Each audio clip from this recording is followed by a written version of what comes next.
Patunayan ko po, ayon mismo sa isang DDS, si Digong po nakipagsabwatan sa mga kontraktor, sa mga DPWH official na kurakot, sa mga magnanakaw sa gobyerno, sa lahat ng sangay ng gobyerno.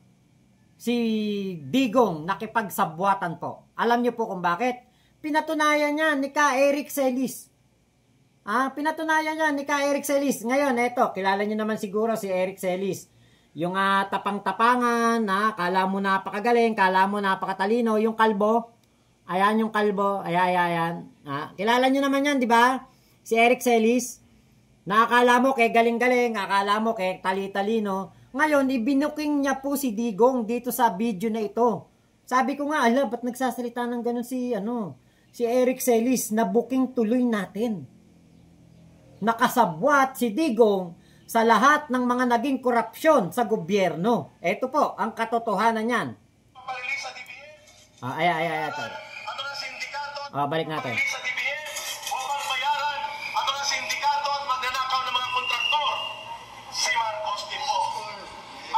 Nakita natin ang DPWH ay naging daluyan at dugtungan ng pagnanakaw na ito. Pero narinig ba natin na pinagalitan, pinakasuhan at ipinakulong ni Marcos ang mga magnanakaw sa DPWH? Hindi! Ibig sabihin mo, kasabwat sila. Di ba? Kita nyo ibig sabihin, kasabwat daw. Ayan ang sinasabi niya. Pinapatungkulan niya si PBBM. Kasabwat daw ng mga kurakot sa DPWH at ng mga kontraktor. Ngayon, ulitin pa natin yung video. Maikli lang naman tayo. Ulitin pa natin. Sa DBM, upang bayaran ang mga sindikato at magnanakaw ng mga kontraktor. Si Marcos din po. Nakita natin ang DPWH ay naging daluyan at dugtungan ng pagnanakaw na ito. Pero narinig ba natin na pinagalitan, pinakasuhan at ipinakulong ni Marcos ang mga magnanakaw sa DPWH? Hindi! Ibig sabihin mo, kasabwat sila. Ayan maliwanag hindi daw pinagalitan, hindi daw kinasuhan, hindi daw pinakulong ni PBBM etong mga tauhan ng DPWH at yung mga kontraktor. So ibig sabihin daw, kasabwat daw ni PBBM etong mga nasa DPWH at ang mga kontraktor. Which is, alam nating hindi totoo. Alam natin na ang ating Pangulong Bongbong Marcos ang nagbuking ng katiwalian, pangungurakot, pagnanakaw, paglustay sa kaban ng bayan gamit ang DPWH. Alam natin yan. Basic knowledge, realidad. Kasi itong si Eric Celis, nabubuhay ito sa Encantadia. Tauhan to ni Perena. Nabubuhay siya sa imahinasyon. Nabubuhay siya sa panaginip. Kaya nga walang naniniwala dito sa kalbo na to. Pero hindi po lahat ng kalbo masamang tao kasi ako kahit medyo nakakalbo, mabuting tao po ako, may buhok pa ng konti. Kita nyo yan ang sinabi nitong si Eric Celis.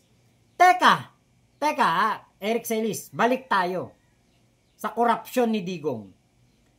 Sa DPWH corruption. Ito DPWH Duterte. Ayan, Duterte. Ayan, administration. Okay, Duterte corruption. Hanapin natin Okay, punta tayo dito sa news.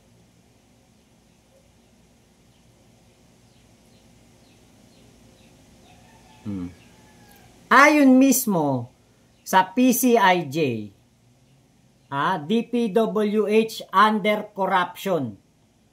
DPWH under Duterte, corruption, politics, slippage mar many projects.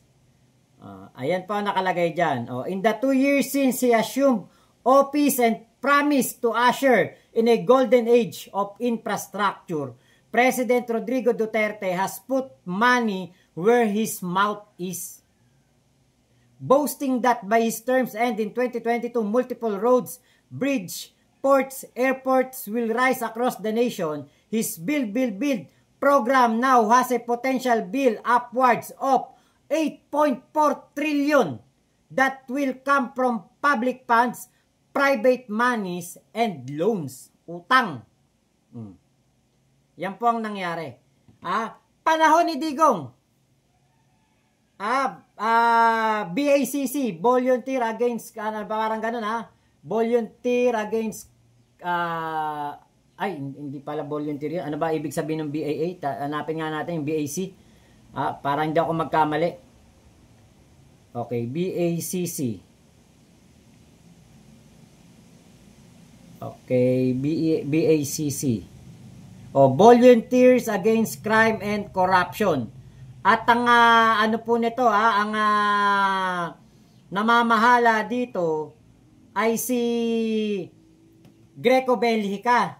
Ngayon, sabi ni Greco Bellica, meron daw korupsyon sa gobyerno at sa DPWH daw yan. Ngayon, inireport ni Digong, meron daw pong korupsyon. Natapos ang termino ni Digong, meron bang naipakulong si Digong sa DPWH o kontraktor? Napo na ba ni Digong ang mga diskaya? Hindi. Napo na ba ni Digong ang mga district engineer, ang mga regional director ng DPWH na ipakulong ba niya yung mga sinasabing sangkot sa katiwalian? Hindi po. Meron ba siyang nakasuhan? Maaaring meron, pero wala pong naipakulong at maaaring ang mga kaso na-dismiss. Meron bang pinagalitan si Digong na mga district engineer at regional director? Wala po. So tama yung sinasabi ni Eric Celis. Kapag wala kang naipakulong, wala kang nakasuhan, wala kang pinagalitan, nakurakot sa bayan, ibig sabihin yan, asabwat ka. So sa madaling sabi, yang tatlong yan, nawawala din, yung elemento na yan, nawala yan sa elemento ng pagseserbisyo ni Digong. So, ibig sabihin, si Digong kasabwat. Diba? Kasabwat siya dyan. May naipakulong ba yan na drug lord? Wala. Meron ba yung kinasuhang drug lord? Meron. Si Peter Lim, kinasuhan nila. Pero ano nangyari kay Peter Lim? Magtataka ka. Nakalabas ng bansa. Nakatakas. Hindi nahuli. Pero kinasuhan. Optics na lang yun yung kinasuhan. Di ba? Pag binalita, Peter Lim, kinasuhan. Parang talagang galit na galit si Digong. Sa korupsyon, sa droga, sa mga gurguran, galit na galit si Digong. Pero wala siyang naparusahan kahit isa. Galit-galitan lang. Kunwari lang galit. Pero ang totoo, kasabwat. So bakit nagsasalita ng ganito si Eric Celis? Mabubuking tuloy ang kanyang amo, ang kanyang anito, na etong si Digong walang napakulong, walang nakasuhan, at wala pong napagalitan man lang ng mga DPWH secretary na mga kurakot. Si Mark Villar ba may ginawa bilang DPWH secretary nung panahon ni Digong? Alam ni Digong na may korupsyon sa DPWH. Alam nga namang hindi alam ng DPWH secretary. Alam nga namang yung presidente alam. Yung secretary hindi. Diba? Kaya napakalaking katarantaduhan po ang sinasabi na ito ni Eric Celis na si PBBM pa ang kasabwat. Si PBBM, kung kasabwat yan, bakit niya ibubuking ang mga diskaya, ang mga centerways na yan, ang mga sunways na yan, na bilyon-bilyon ang nakuha ang proyekto sa gobyerno, pero mga palpak. Tapos ang mga contractor na ito ay may koneksyon sa mga senador, sa mga kongresista. Diba? Napakalaking katarantaduhan eh.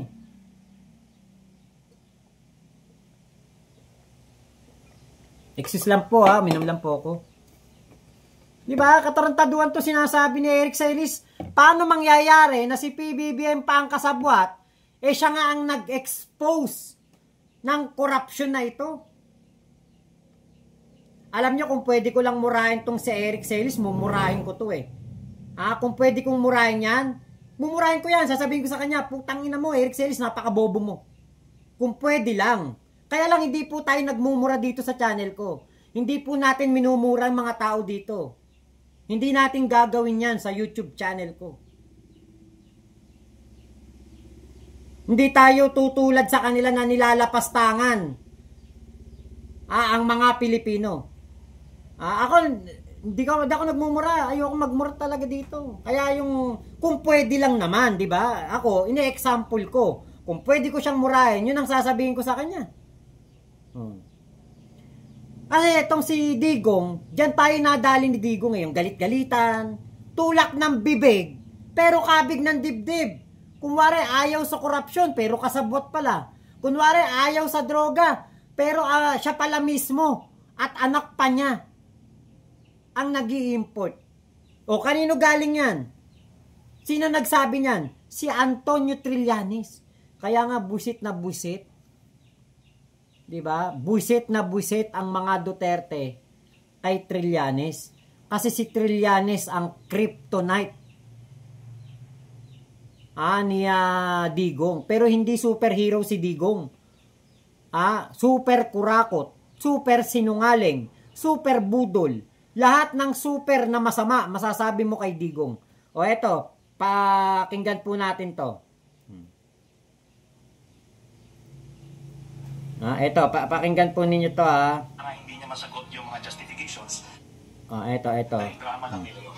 It's just a form of social control, matakot lahat, and it was very effective. Sinampulan si Senator De Lima, pinakulong na walang na-fabricated charges, kaya wala na, kumaga umatras na lahat. So it was all about that. Pero titignan nyo what happened after. Yung grupo niya, yung sindikato niya, sila Michael Yang, sila Pulong, Chavitan, started importing illegal drugs through the front door sa customs. Pero ang ginawa nila nung una, a few months nung start ng administration niya, binabasag nila yung mga shabu laboratory everywhere with the projection na seryoso sila sa illegal drugs, pero mga kompetensya nila yon, yung local shabu manufacturers. So nung na-abolish na nila lahat, in-import na nila through the front door. Ngayon, magkano ang presyo nung shabu at that time nung kanila tumaas. So yung cartel nila ang nakinabang nung monopolization ng drug war. Kaya sa galit niya, kunyari, sa pagpe-pretend niya ng galit siya sa illegal drugs, pero nung in-import yung 11 billion na shabu, yung 6.4 billion na shabu, then a few others na in-import, meron bang sinabihan si Duterte na kung sino yung drug lord behind it? Yun po yung Customs Commissioner na nung time na yon. Si Faeldon sa 6.4, si La Peña nung 11 billion. Diba, pinadaan sa customs. Kung talagang galit na galit ka at hindi mo kasabwat yung nagpasok na yon, you should have hung these people kung talagang ganun siya magsalita eh. Pero anong ginawa po niya? Pre-promote niya. Pre-promote niya po ito. Pre-protectionan niya kasi mga kasindikato niya. Then, here comes si Peter Lim, who was identified as one of the drug lords. Pero same trial nila Michael Yang, kaya hindi nila mapatay, pinaalis na lang. Kunyari, nung nape-pressure, finailan po ng kaso, pero anong ginawa ho? Dinismiss. Despite the evidence. Tapos anong ginawa ho dun sa prosecutor na nag-dismiss? Pre-promote na judge. We have documented all this. Kaya we followed yung sequence on. Kaya hindi kami mabobola ng mga ganyan parang seryoso. At kaya ako maraming nalilito na parang talagang gusto niyang ayusin ang impeachment. So lalabas po yan eventually din. Pero yung ombudsman po, when they investigated this, they asked the AMLAC, kasi meron silang MOA ng exchange of information, nakuha nila yung mga dokumento na yun, kaya nga po na-validate yung aming mga dokumento. At ang magpapatotoo po nito, yung tinanggal sa pwesto na si Deputy Ombudsman Arthur Carandang. You can also invite him. Pero ito po yan. Nakita niyo po kanina nung sinabi ni Chairman Suarez na kung pwede siyang pumirma, ano ang ginawa niya, nang gulo siya, no? Pero baka pwedeng ibalik natin dun sa issue na pipirma siya ng waiver. Yung sa waiver ng bank secrecy law para mabuksan ang bank account ni Digong. Kasi si Digong gumawa ng bank secrecy law. Bakit? Kasi nung mga panahon na bago pa lang si Digong sa pwesto at kinasuhan pala ni Trillanes, kinasuhan ni Trillanes si Digong ng plunder sa ombudsman kay Carandang. Si Carandang ang ombudsman noon. Dahil po sa nakatanggap daw po ng 2 bilyon ang mga Duterte sa kanilang mga bank accounts. Ano ginawa ni Digong? Bank secrecy law. Para hindi mabuksan ng mga bangko ng mga opisyal, ng mga matataas na opisyal ng bansa, ng kanyang mga anak, ng kanilang mga kasabwat. Bank secrecy law ang katapat. Ngayon, ano nangyari dun sa ombudsman kay Carandang? I-imbestigahan niya si Digong. Kinumpirma ni Carandang na mayroon talagang pumasok na 2 bilyon na pera sa mga bank account ni Digong at ni Sara. Kinumpirma ni Carandang. Ano ginawa kay Carandang? Tinanggal, kinasuhan.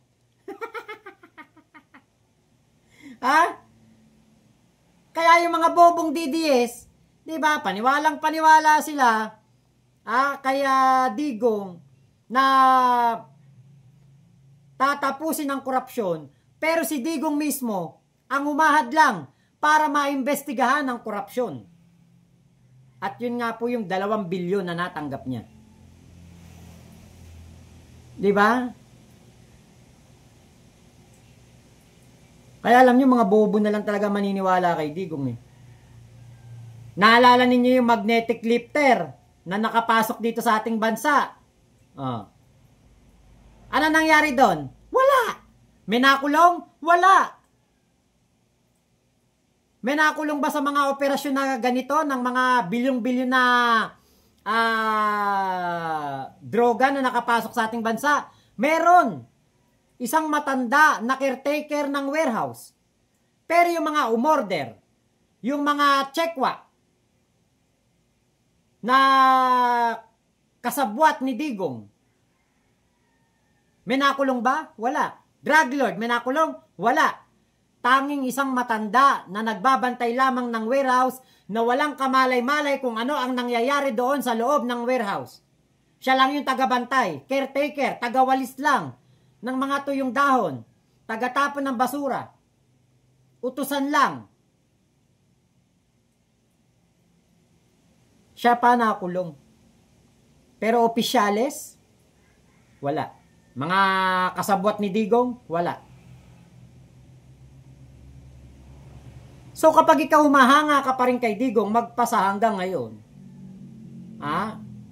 napakabobo mo na talaga. Wala ka talagang utak. Tanga ka talaga. Kasi nga, sa dami ng mga pangyayari na pang-eye opener, pagbuka sa kaisipan ng mga Pilipino para ipamukha sa atin at patotohanan sa atin na si Digong ay hindi mabuting tao, meron pa rin naniniwala na iilan. Diba kita nyo? Diyan sa video ni Eric Celis, kapag wala kang pinagalitan ng mga taga DPWH, kasabwat ka. Si Digong walang pinagalitan. Merong pinangalanan. May pinangalanan kongresista, may pinangalanan ng mga DPWH, district engineers, at regional directors. Pero never niyang pinagalitan. Hindi niya pinagalitan. Bagkus, Ito ay warning. Kunwari, binanggit si Engineer Lorena Silverio. Engineer Lorena Silverio, sangkot to sa korupsyon. Yan ay warning na kapag hindi ka nagbigay ng lagay sa akin sa susunod na talk to the people ko, ibubunyag kita ang iyong mga korupsyon na ginagawa at maaaring ikay makulong at maaaring ikay mawala sa pwesto at mawala ang iyong mga pensyon pag ikay nagretiro na. So ano gagawin ni Engineer Lorena Silverio? Siyempre maglalagay. Tatay Digong, huwag mo yun akong banggitin. Ito na 20 million. Sus Mariosep naman kayo. Na-delay lang. Hindi lang po naibigay kaagad ni contractor. O sino yung contractor mo dito? Si Ma'am Sara po. Sinong Sara? Basta si Ma'am Sara po.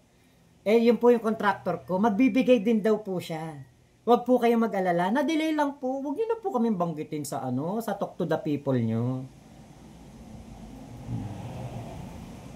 Meron nga ako nabalitaan meron ako nabalitaan. Grabe magbigay ng pera kay Digong. 50 million? Sus Mariosep. Kaya pala may pambayad sa abogado, kaya Kaufman. Biruin nyo, 50 million ang binibigay kay Digong nung siya ang presidente. Ng isang pamilya. Isang pamilya, 50 million. Ngayon, yung isang pamilya, 50 million din. So, total, 100 million ang natanggap ni Digong. Hindi ko alam kung yan ay buwan-buwan. O every year na binibigay. Imagine niyo yun. Mga private person nagbibigay ng ganong kalaking halaga kay Digong. Diba? So, si Digong ang puno ng korupsyon. Kaya, laganap ang korupsyon ngayon sa gobyerno kasi nung panahon ni Digong, nahirate ang mga kurakot. So, akala nila, pagdating kay PBBM, pwede pa din yun. Hindi nila alam na hindi yun pwede. Buwan-buwan po yun, Sir Mac, sabi ni Ate Elena Capistrano. Mula sa mayamang angkan sa isang probinsya, mapapanood niyo yan sa mga darating kong iba kong mga topic, iba kong live. Hindi natin dito isasama yan. Meron pong pamilya dyan na nagbibigay ng 50 million para po pumabor lang si Digong sa kanila. Imagine niyo. Kaya pala na mayagpag tong kumpanya na to doon sa probinsya na yun. Dahil po sa ginawa nila na paglapit kay Digong at pagbibigay ng 50 million. Ayun na nangyari. Ayun na nangyari. Lahat ng kalaban ng pamilya na yon, kung hindi na ipakulong, nakasuhan ng mga no bail na kaso. Ginipit talaga. Intindi ni Digong. Tapos Tatay Digong pa tawag nyo dyan. Ako dati Tatay Digong talaga tawag ko dyan. Pero nung nalaman ko na binaon niya tayo ng 7 trilyon na utang, na kahit na buntis pa yung asawa ko, hindi pa pinapanganak yung anak ko, hindi pa man lang nakakapag-aral ng elementary, high school at college, may utang na. Natututo pa lang maglakad ang mga anak natin, may utang na. Utang na yan.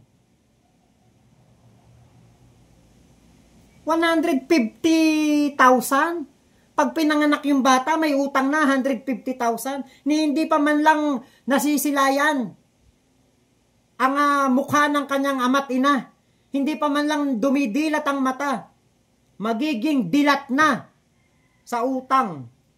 150,000 kailangan niyang bayaran.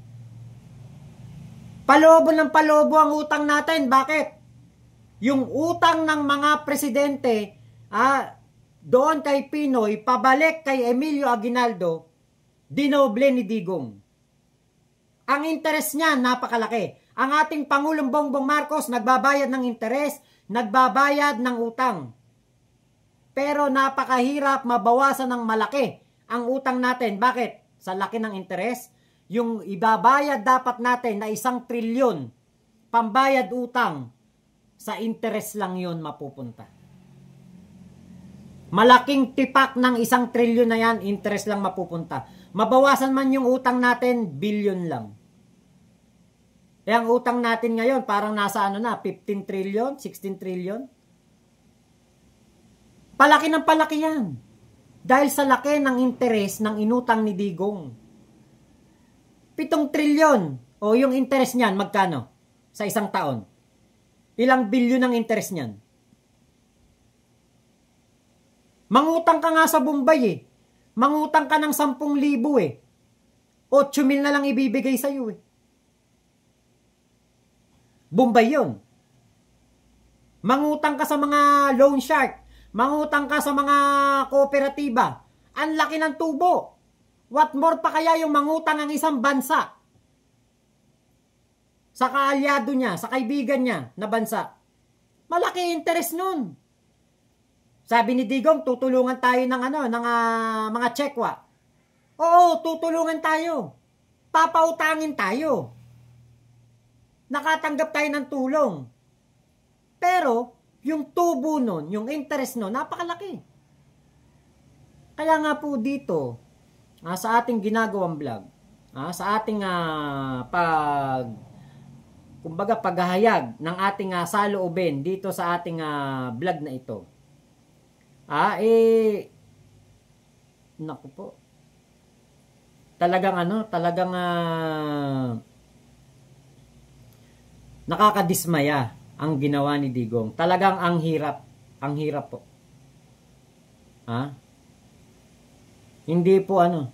Hindi po katanggap-tanggap. Napakahirap isipin na yung anak natin, hindi pa man lang natututong maglakad, may utang na. Tayo, na hirap na ng mga Pilipino. Hirap na tayo nahirapan tayo. Lalo pa tayong pinahirapan ni Digong. Yun, nag-reply na si Tol Crisulo. Nag-reply na po siya. Oo daw. Wala na nga daw po siya sa PTB4. Yan. Kumpirmado nga, no? Alam nyo yung ginawa ni Digong na yan, habang buhay po tayo mumultuhin ng utang. Habang buhay yan, napakahirap na pong makabangon sa utang ng bansa natin. Napakahirap na po. Baon talaga tayo. Talagang ang ginawa ni Digong, gumagapang na nga tayo mga Pilipino sa hirap, tinadyakan pa tayo. Nilublob pa tayo sa putek at lusak. Ganun ang ginawa ni Digong. Kaya ako, hindi ko siya masikmurang tawagin pa na Tatay Digong. Dahil wala pong tatay na gagawa ng ganyan sa kanyang mga anak. Wala pong mabuting tatay na wawalang hayain niya ang kanyang mga anak. Wala pong mabuting tatay na ipapamigay niya ang mga nasasakupan nito para ibang tao ang makinabang. Wala pong tatay na hayaan niya at iiwanan niya sa ere ang kanyang mga anak na baon sa utang, baon sa illegal na droga, baon sa korupsyon. Wala pong mabuting tatay na ganyan. Kaya kung hanggat ngayon, tinatawag mo si Digong na Tatay Digong, bobo ka.